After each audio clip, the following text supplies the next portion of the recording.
Queridos amigos, hoy iniciamos en este canal la producción del programa Principalmente. Será un programa que tiene como eje fundamental debatir temas jurídicos de actualidad al más alto nivel. Nos acompañan en esta tarea dos juristas dominicanos que ya, a pesar de su juventud, han ocupado espacios estelares en los principales casos que se debaten en nuestro país. El licenciado Juan Antonio Delgado, Tony Delgado, el licenciado Ramón Núñez y un servidor. Este espacio tendrá la oportunidad de abrirse a todas las ideas del pensamiento jurídico contemporáneo y sobre todo a las ideas conteste a promover los valores de la sociedad dominicana, una sociedad que a partir de la promulgación de la nueva Constitución del año 2010 se ha colocado en el concierto de naciones civilizadas del mundo.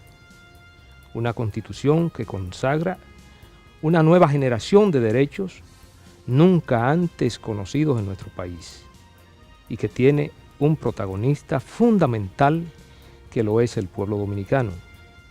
Y decimos que el pueblo dominicano se constituyó en el protagonista fundamental de esta Constitución porque la misma surge de las entrañas del pueblo. Fueron las consultas populares las primeras herramientas que sirvieron a la comisión que sirvió para la redacción del proyecto de Constitución como elementos a tomar por el asambleísta y que finalmente se consagraron en las mismas las ideas más novedosas que puede contener constitución política alguna. Por consiguiente, la República Dominicana se ha colocado a raíz de la promulgación de esta nueva Constitución en un verdadero Estado social y democrático de derecho. Hoy, en la inauguración de nuestro programa, vamos a contar con la presencia de un jurista de talla internacional, mundialmente conocido, el juez de la justicia universal. Se trata nada más y nada menos que de nuestro querido amigo, el magistrado Baltasar Garzón.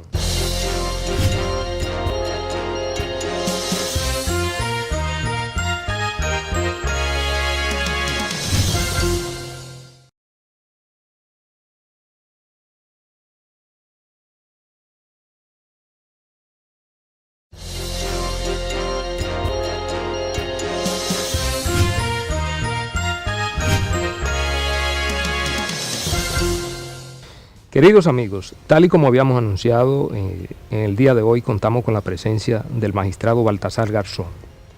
Para principalmente es un honor contar con una figura que tiene una proyección no solo en su país, sino de manera internacional. Es más, pudiéramos decir que mundialmente. Agradecemos profundamente que el magistrado Baltasar Garzón haya accedido a esta invitación a pesar de sus múltiples ocupaciones y sobre todo de manera exclusiva para principalmente que se inicia y se inaugura con una figura de la categoría del quilate de nuestro amigo Baltasar Garzón. Baltasar, es un placer inaugurar este espacio que es donde se debatirán los principales temas jurídicos de actualidad en República Dominicana, y inaugurarlo contigo, la verdad que para nosotros, el equipo, el doctor Tony Delgado, el doctor Ramón Núñez, que nos acompañan, es un verdadero honor. Bienvenidos a Principalmente. Muchísimas gracias, Radamés, Tony, Ramón. Encantado de estar aquí en República Dominicana y participar en un programa de difusión de temas jurídicos de interés nacional e internacional, de modo que a vuestra entera disposición para hablar de los temas que sin duda preocupan aquí, pero también son una preocupación constante en muchas partes del mundo. Sí, Baltasar, precisamente yo creo que para los amigos televidentes de este canal y principalmente un canal que congrega a la mayoría de la teleaudiencia en República Dominicana, sería importante saber, después de aquella suspensión que produjo el Tribunal Supremo de España, ¿a qué te está dedicando y qué acciones está llevando a cabo hoy en tu vida profesional? Bueno, el tiempo corre rápido, ¿eh? Solo te das cuenta cuando ya ha pasado, ¿no? Parece que fue ayer y hace más de un año que el Tribunal Supremo Español profirió una sentencia por la que se me inhabilitaba para el ejercicio de la profesión durante 10 años. Son 7 los que quedan por cumplir, pero es agua pasada, ¿no? Tampoco quiero ya entrar en el análisis de esa injusta resolución, pero lo que supuso es una reafirmación en la justicia, en la buena justicia, una reafirmación en la denuncia de los abusos judiciales cuando se producen, y mi profesión ahora circula desde la defensa de los derechos humanos y el compromiso por la jurisdicción universal, la lucha contra la corrupción, contra el crimen organizado a través de la fundación que dirijo, y también colaborando con la Fiscalía de Colombia, en donde estoy desarrollando un trabajo relacionado con el diseño de nuevas estructuras de investigación macrocriminal, y dirijo un Centro Internacional de Derechos Humanos de la UNESCO en Argentina, junto con el despacho profesional que estoy trabajando tanto en España como fuera del mismo. Bueno, estamos trabajando siempre en la línea que hice durante años, ¿no? Muy bien. Magistrado, en el ámbito de la justicia universal, derechos humanos, usted tiene una trayectoria singular, y creo que ya luego de toda la experiencia acumulada por usted y con los desafíos que nos presenta el mundo actual, ¿qué reflexión tiene usted? ¿Hemos avanzado suficientemente? ¿Estamos bien encaminados en ese ámbito? Bueno, el mundo del derecho es complicado, ¿no? Siempre hay una interpretación más avanzada y otra más restrictiva. En el ámbito de la defensa de los derechos humanos y frente a crímenes de la envergadura del genocidio, de los crímenes de lesa humanidad, de las torturas, de la desaparición forzada de personas, crímenes de guerra, etcétera, está todo por hacer. No es muy antigua la concepción de este tipo de crímenes, pero sin lugar a dudas, a lo largo de los últimos 15-20 años, se ha producido un avance sustancial con el propio Estatuto de Roma de la Corte Penal Internacional en 1998, con iniciativas a partir del año 96 a nivel internacional, los crímenes cometidos durante la dictadura argentina o chilena. Hoy día se percibe que el avance puede estar siendo puesto en cuestión porque intereses políticos, económicos, diplomáticos, cuando se refieren a países políticamente importantes, se mueven en sentido negativo, no quieren, desconfían de la justicia internacional y de la jurisdicción universal. Pero yo creo que tanto una como otra son dos grandes conquistas de la humanidad frente a la impunidad.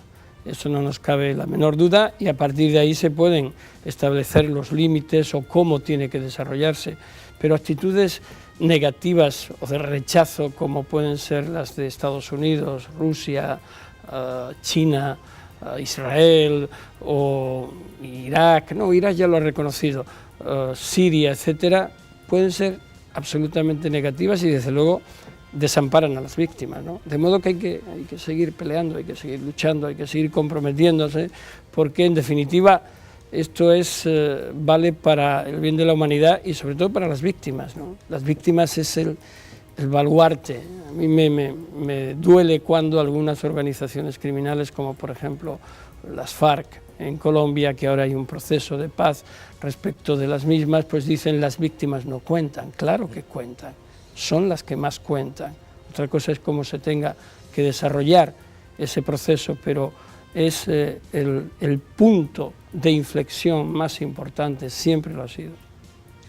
Magistrado, usted desarrolló o intentó desarrollar una investigación en torno a los hechos ocurridos durante el franquismo. Desarrollar una investigación, hubo un gran escarceo en España en donde la Fiscalía impugnó las resoluciones que usted dictara para iniciar toda una investigación de los crímenes durante ese periodo, alegando precisamente prescripción. Sí. ¿Cuál ha sido la suerte que ha seguido esos procesos? Porque yo entiendo que trascendieron hasta la Corte de Estrasburgo. Sí, en España nunca ha habido una investigación de los crímenes de la dictadura, y sobre todo de los crímenes contra la humanidad cometidos durante la guerra y la posguerra. La investigación mía se extendía hasta el año 1951, principalmente por el delito de desaparición forzada de personas, que sería el equivalente hoy. ¿Usted lo hizo a propósito de una acusación popular? No, en ese caso era acusación de víctimas. Okay. Luego lo que ocurre es que la acusación popular tuvo su participación activa en contra mía, cuando se abrió proceso contra mí. La paradoja de este caso del franquismo es que la justicia española, el Tribunal Supremo, cerró toda posibilidad de investigar estos hechos, alegando que o habrían prescrito o la ley de amnistía se aplicaba. Desde mi punto de vista y el de muchos juristas nacionales e internacionales, ni uno ni otro mecanismo son de aplicación cuando se trata de crímenes de ejecución permanente, es decir, que al día de hoy todavía se están cometiendo, como es el de desaparición forzada de personas. Si la víctima no se ha encontrado, ni el Estado ha hecho nada por encontrarla, el delito se sigue cometiendo. Por tanto, ese es el planteamiento basado en doctrina internacional de la Corte Interamericana de Derechos Humanos, del Tribunal de Estrasburgo y de muchos juristas de relevante prestigio. Es verdad que hay una corriente también opuesta en el sentido de que ven ese tema con una visión mucho más restrictiva. Y ahí se quedó el tema, pero lo triste, lo grave, es que las víctimas nuevamente quedaron totalmente desamparadas porque, paradójicamente, el único sitio donde han podido testimoniar algunas de las víctimas de los crímenes franquistas fue porque yo las convoqué como testigos al juicio que acciones populares de extrema derecha, por ejemplo, e incluso el brazo armado del franquismo, como era la Falange, instaron contra mí. En la celebración de ese juicio, del que resulté absuelto, como era evidente que iba a suceder, porque no podía ser de otra forma, es donde conseguimos, por mi convocatoria, que las víctimas declararan y contaran su historia. Eso es la contradicción y la tristeza de un país como España, que fue pionero en la aplicación del principio de justicia universal y que provocó la detención de Augusto Pinochet por una orden mía como juez, y que sin embargo, cuando puso el foco hacia adentro, fue lo suficientemente mezquino como para no tener la valentía de reconocer las propias víctimas y desarrollar el amparo de la justicia a esos cerca de 200.000 víctimas desaparecidas en ese periodo temporal, al margen de la confrontación, es decir, no se incluyen los soldados de uno u otro bando que resultaron muertos, sino personas civiles que resultaron desaparecidas, torturadas, niños, 30.000 niños robados, es decir, 30.000 niños que fueron dados en adopción legal o ilegal a personas que se las consideraba adeptas al régimen y que, sin embargo, fueron extraídos durante 10 años de sus familias republicanas simplemente porque eran republicanos. Bueno, precisamente nosotros tenemos muchas inquietudes con relación a la acción popular. Fíjate como una acción popular en España, sobre todo cuando se está tratando de aplicar justicia, coloca al que está precisamente haciendo el trabajo para que se haga justicia, lo coloca, si se quiere, hasta en una situación de indefensión, que es lo que ha sucedido con el caso tuyo en España, donde se te han vulnerado todos y cada uno de tus derechos, si se quiere, derechos fundamentales, incluso al extremo de que ya tu instancia está en el Tribunal de Estrasburgo. Precisamente en República Dominicana, a raíz de la reforma del Código Procesal Penal, el año 2004 que entra en funcionamiento, entra la acción popular, se reconoce la acción popular en el nuevo Código Procesal Penal, y esa acción popular precisamente en estos tiempos en República Dominicana se está utilizando y se está llevando a cabo contra ciudadanos que de una u otra manera han tenido participación en el manejo de las cosas públicas. Bien, eso está bien. Lo que sucede en el caso específico de nuestro país, que se está utilizando con otros fines, básicamente fines políticos. Incluso se está hablando de la judicialización de la política en República Dominicana a través de esta acción popular, o algo que atenta contra el sistema político e incluso contra la propia democracia. ¿Cuál es tu visión con relación a este tipo de acción popular?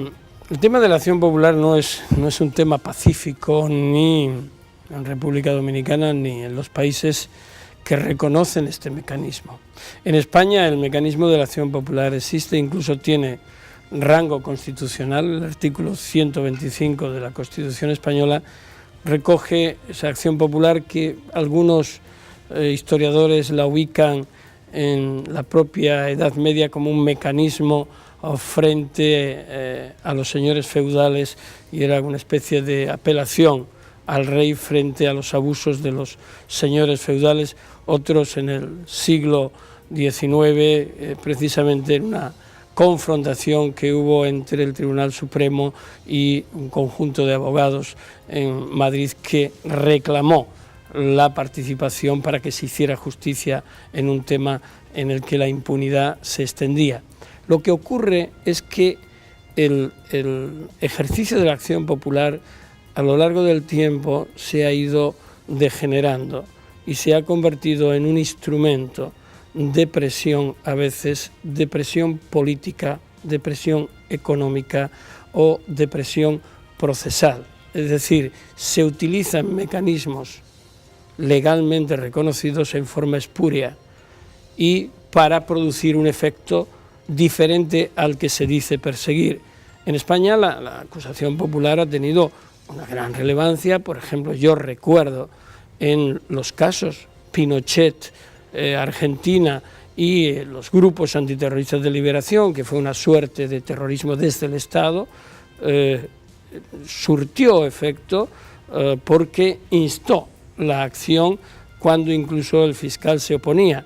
Pero lo que ha sucedido después es que se ha utilizado como instrumento de presión hasta el punto de degenerarlo, y que ahora mismo el Tribunal Constitucional español esté debatiendo sobre la restricción de la aplicación de la acusación popular, de la acción popular, precisamente para que vaya de la mano de la acusación pública, salvo que hubiera una manifiesta confrontación u omisión por parte del propio Estado. Es decir, no podemos olvidar de que formamos todos parte de un Estado. La sociedad tiene derecho a defenderse y a que la defiendan, pero lo que no se puede utilizar es un mecanismo procesal para degenerar o desnaturalizar lo que es el propio proceso judicial. Y eso es lo que ha sucedido, por ejemplo, en casos económicos o en el mismo caso que planteabais antes del franquismo en España.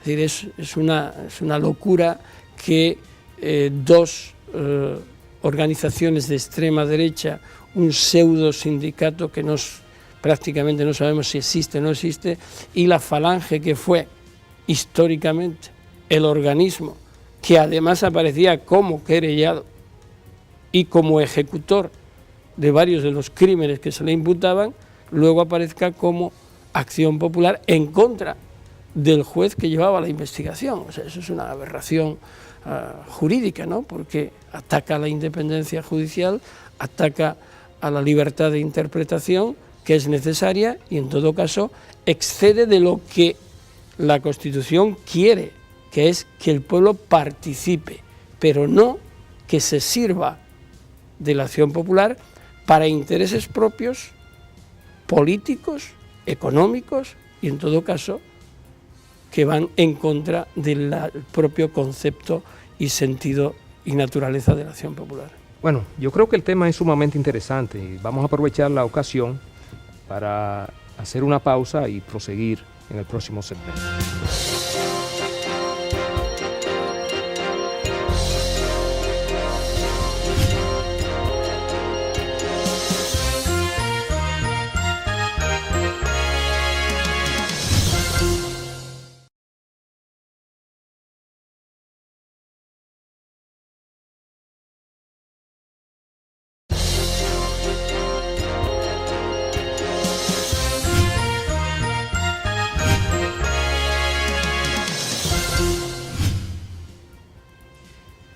Magistrado Garzón, indudablemente que en la República Dominicana el tema de la acusación popular en este momento está en una palpitante actualidad.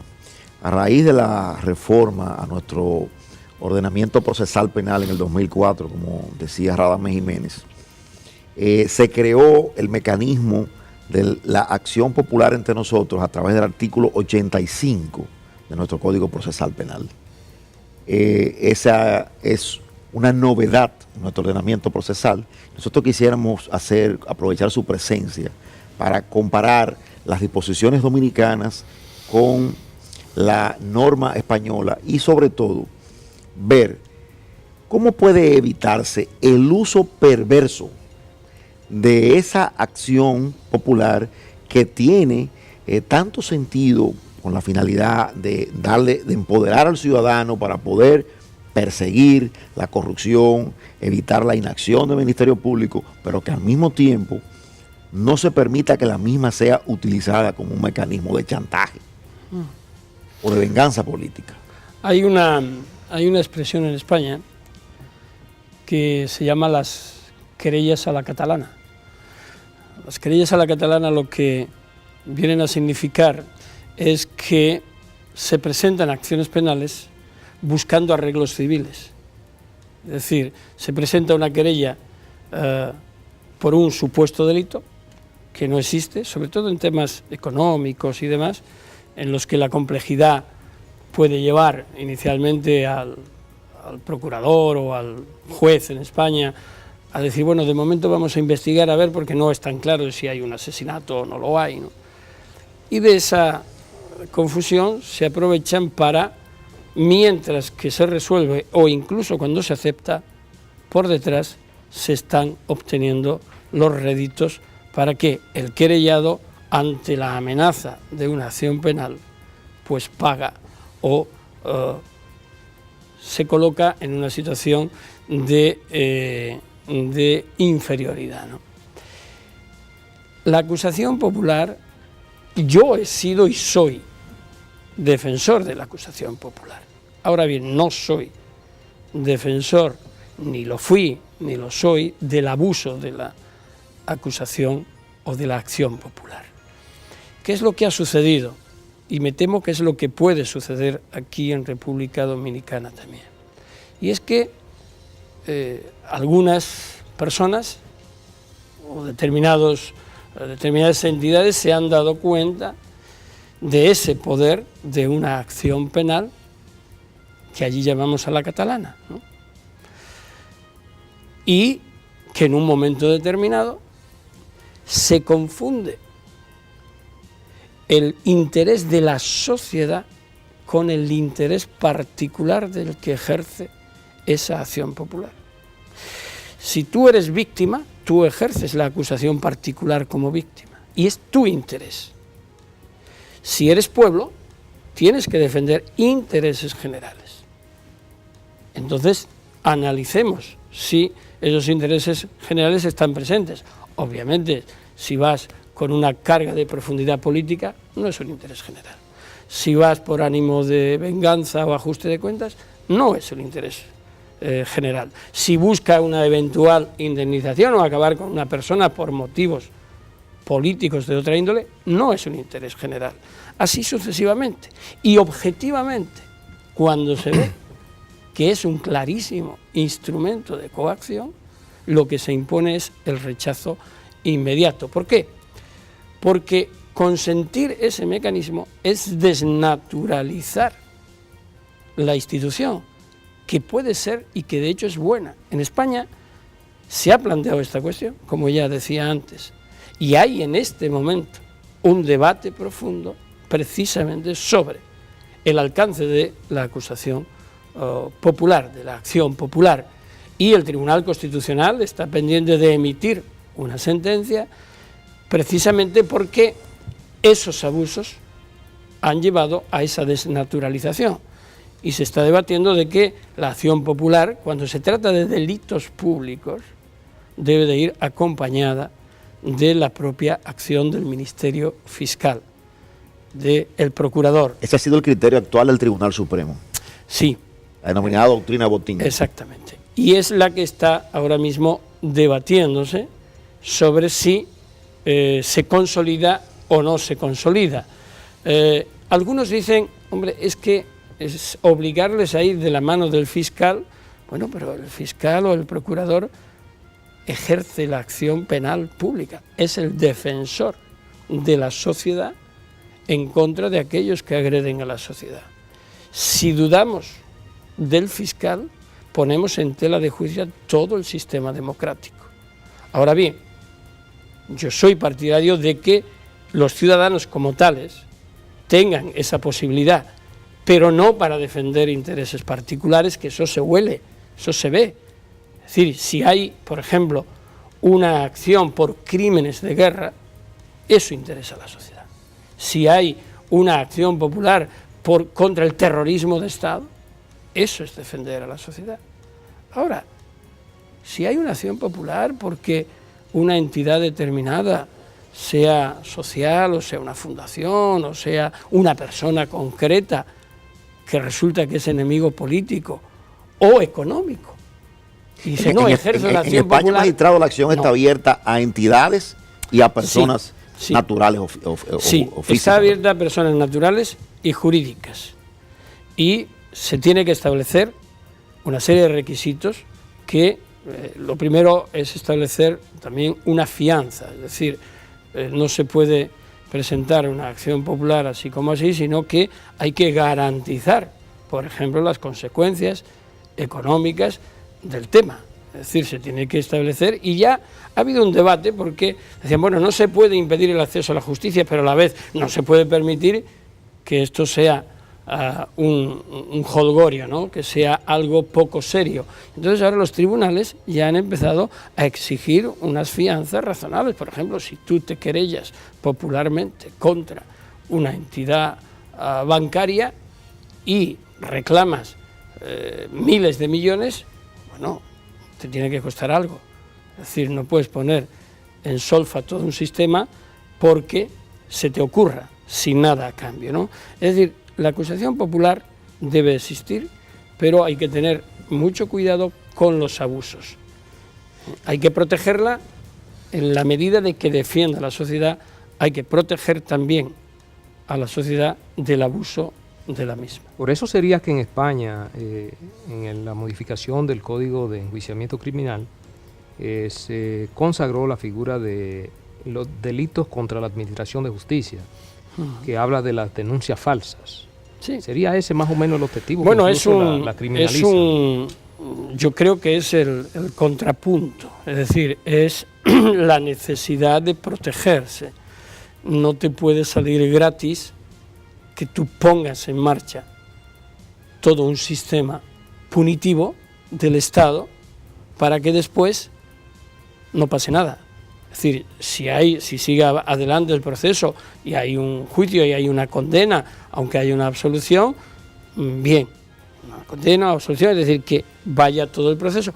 Pero si tú pones en marcha todos los mecanismos del Estado con base a esa acusación popular y resulta que después de un tiempo determinado acaba por archivarse y no se observa que hubiera ni siquiera los mínimos indicios delictivos, no te puedes ir a tu casa y quedarte tranquilamente, sino que tiene que haber una contraprestación. En España existe lo que se llama la acusación y denuncia falsa, que es el tribunal el que tiene que autorizar la persecución del mismo. Magistrado Garzón, en República Dominicana preocupa, a partir sobre todo del último año, el uso del derecho a la acusación popular por parte de adversarios políticos con la finalidad de llevar ante la justicia el debate que debería quedarse en el ámbito permanentemente político. Nosotros sabemos que hay una vieja, un viejo aforismo que reza que cuando la política pisa la puerta de un tribunal, la justicia salta por la ventana. En el caso de la República Dominicana queremos saber si en España ha pasado lo mismo. Adversarios políticos están utilizando esta facultad procesal que les reconoce el código en vigencia para llevar a el terreno de la justicia lo que debería ser pura y simplemente una controversia política. Ha sido en España la acusación popular utilizada por adversarios políticos para perseguir y poner bajo acusación a adversarios en el terreno puramente del enfrentamiento político, pero llevarlo a la lucha ante tribunales de justicia. Bueno, yo creo que eso es el pan nuestro de cada día, desgraciadamente, ¿no? Pero no de ahora, viene ya de muy antiguo, ¿no? No hay nada más que verse las memorias de Cicerón en el Imperio Romano, en la vieja Roma republicana, y nos damos cuenta cómo esa tentación de acudir al foro por razones para aniquilar políticamente con argumentos jurídicos al adversario ya se practicaba. Pero yo creo que, como decía el mismo Cicerón, hay que ser esclavos de la ley. Y la ley está para proteger también a las instituciones, a los ciudadanos, a las instituciones, y no se puede ni se debe de abusar. Y cada cosa en esas instituciones, en un sistema democrático, tiene su lugar. Es decir, la política tiene el suyo, la justicia tiene el suyo, lógicamente va a haber zonas de fricción, tiene que haberlas, la tensión entre poderes se tiene que manifestar, pero los jueces ni los fiscales se pueden prestar a jugar políticamente, porque no les corresponde.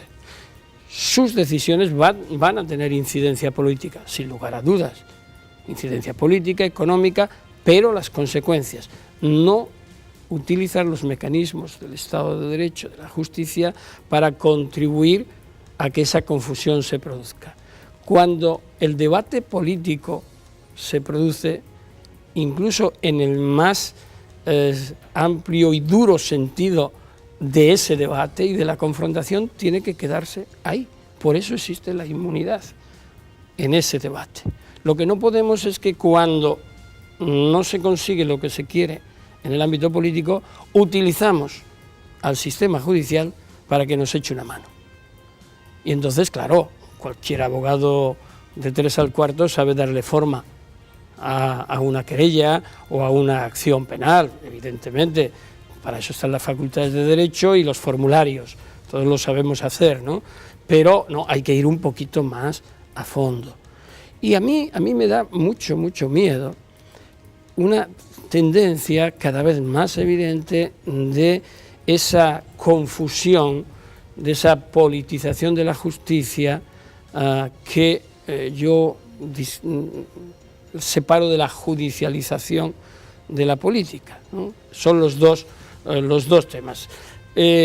los políticos no deben de tener la tentación de irse a la justicia, ni la justicia sufrir la tentación de resolver los debates políticos. Evidentemente que el tema es profundamente interesante. Vamos a aprovechar para hacer una pausa y en el próximo segmento seguiremos escuchando y debatiendo, Baltasar, sobre este aspecto.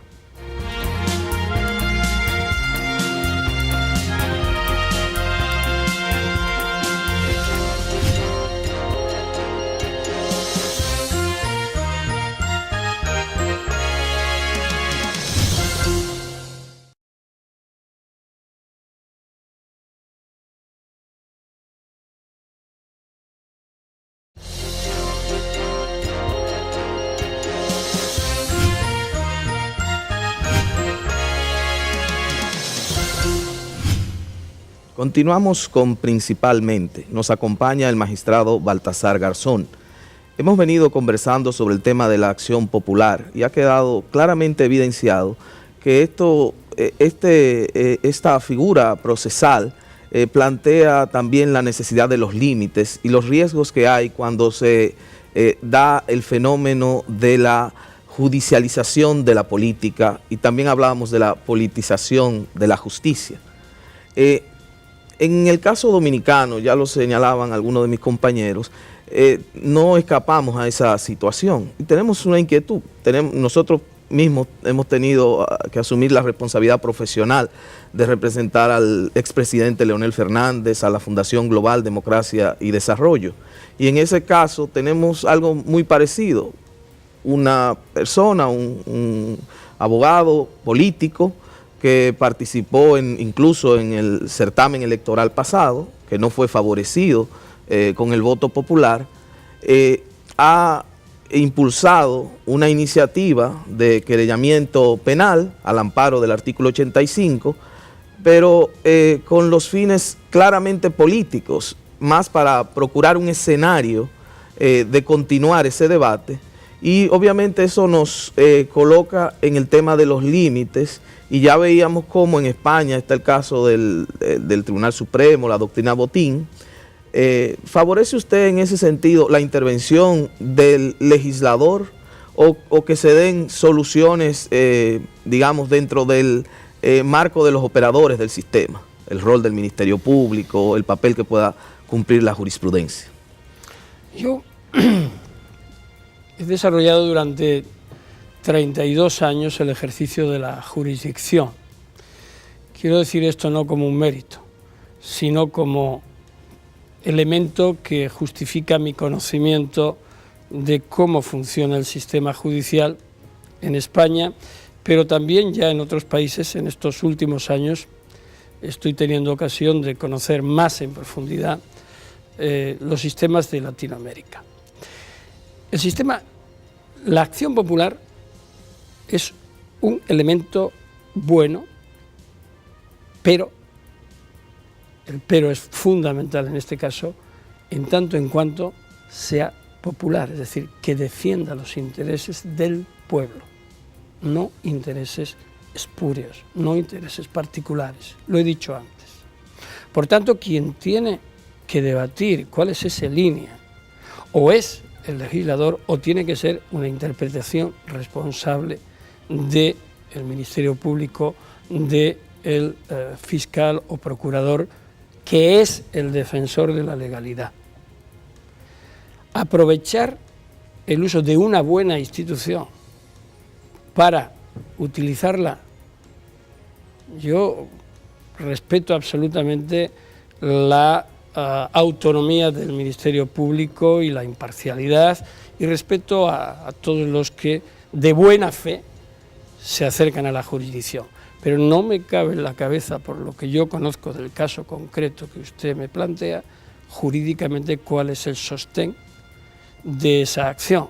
Pero bueno, no creo que vayamos a profundizar, que a mí me encantaría hacerlo, pero para mí claramente la acción popular en este caso no tiene contenido jurídico penal. Ese es mi punto de vista y yo estoy dispuesto a mantenerlo aquí en un plató de televisión como ante cualquier otra instancia.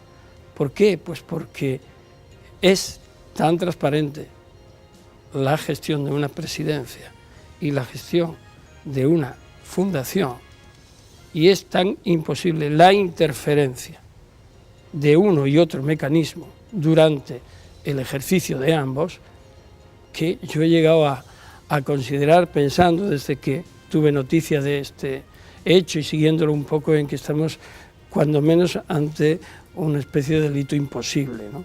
Entonces ya eso sería más que suficiente. Pero sobre todo a mí me preocupa un tema, y me preocupa que se genere una expectativa y expectación como una especie de circo romano, de coliseo, contra un político, llámese Leonel Fernández o llámese Federico Pérez, o contra cualquier otra persona. La lucha contra la corrupción, la lucha contra el crimen organizado, contra el terrorismo, tiene que ser implacable, pero no podemos que se nos vaya la rosca. Es decir, ya no, porque si te pasas de los límites, desnaturalizas ese combate, deslegitimas. Por tanto, fortaleza, convicción, avances en las investigaciones, por supuesto que sí, pero ojo con los excesos, ojo con querer utilizar mecanismos que son perfectamente válidos para confundir a los ciudadanos, y que a través de medios de comunicación, que no voy a entrar en la bondad o maldad de su trabajo, pero que expanden lo que es una noticia, entremos en una especie de deslegitimación de todo un sistema. Hay que combatir la corrupción, hay que legitimar a las instituciones.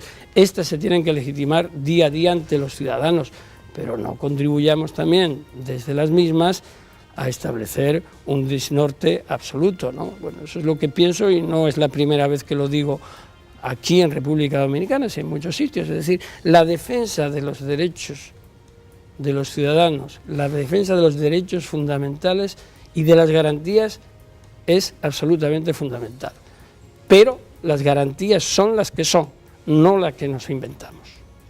Precisamente en el abordaje de este tema que ha concitado la atención de República Dominicana ya en los últimos meses, una de las acusaciones que se le formulan a la Fundación Global y al expresidente Leonel Fernández es precisamente que la fundación es una especie de pantalla que se utiliza para lavar activos, es decir, la fundación no existe.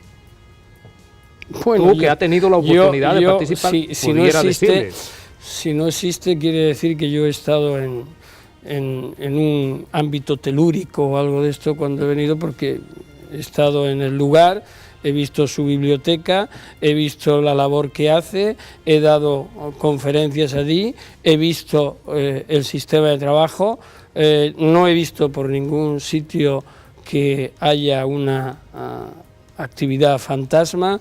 Es decir, me resulta penoso que sin más elementos que puras, no ya ni siquiera intuiciones, sino afirmaciones parciales y carentes de sustento probatorio, se cuestione per se lo que es el funcionamiento de una institución. Nunca he sido partidario, quizás es mi deformación de juez de instrucción durante muchos años, que siempre me he basado en los indicios y que me gusta explicar cuando tomo una decisión por qué la tomo y enumerar cuáles son los indicios, las pruebas milimétricamente de las cuales se establece, y no hacer juicios de valor, sino apoyarme en hechos contrastados. ¿Por qué? Porque la fama de las personas, la propia acción en una sociedad, la libertad de una persona, cualquier restricción de un derecho es de tal envergadura que las instituciones, la justicia, no se puede permitir alegremente seguir adelante para por si acaso, porque los perjuicios son irreparables.